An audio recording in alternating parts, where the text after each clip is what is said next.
target, isang pipiltsunging reporter. Nagsimula ang lahat sa isang bagong utos na ipinatawag ni Domingo kay DJ Yango. Iisa lang ang malinaw niyang bilin, kailangang patahimikin ang reporter na si Salvador. Para kay Domingo, isa na itong malaking banta dahil patuloy nitong inilalantad ang kanilang mga sikreto. Ngunit sa halip na mabahala, ngumiti lamang si Django. Para sa kanya, isa lamang si Salvador na ordinaryong reporter na walang kakayahang lumaban sa kanilang grupo. Sa kanyang isip, mabilis lang matatapos ang misyong ito. Hindi nga nagtagal, isinagawa na nila ang plano. Inabangan ng grupo ni DJ Yango si Salvador sa isang liblib na lugar. Nang matiyak nilang wala na itong matatakbuhan, agad nila itong pinalibutan at walang awang pinagtulungan. Sunod-sunod ang mga suntok at sipa hanggang sa halos mawalan na ng lakas ang reporter.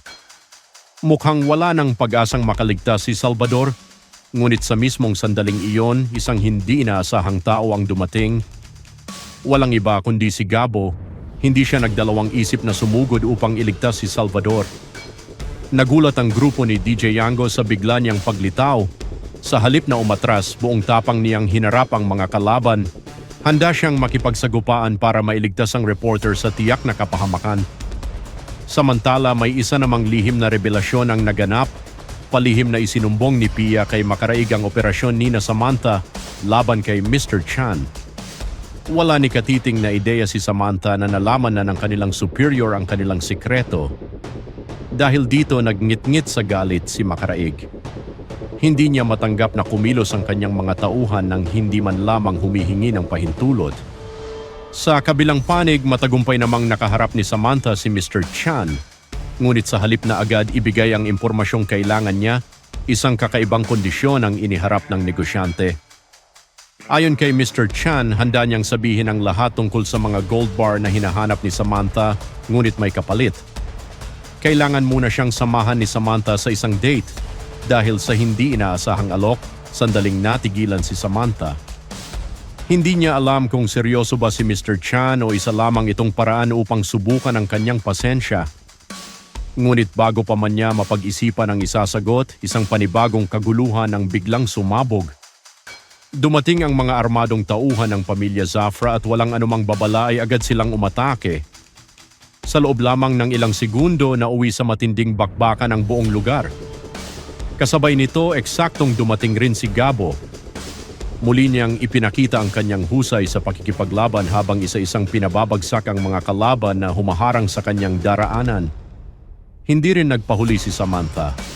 Buong tapang niyang hinarap ang mga umaatake at ipinakita na kaya rin niyang makipagsabayan sa matitinding laban. Matapos mapatumba ang mga kalaban, kapwa sila napalingon sa isa't isa. Pareho silang nagulat dahil muli na namang pinagtagpo ang kanilang mga landas sa gitna ng isang napakadelikadong misyon. Habang tumatagal, tila mas lalong nagiging konektado ang kanilang kapalaran.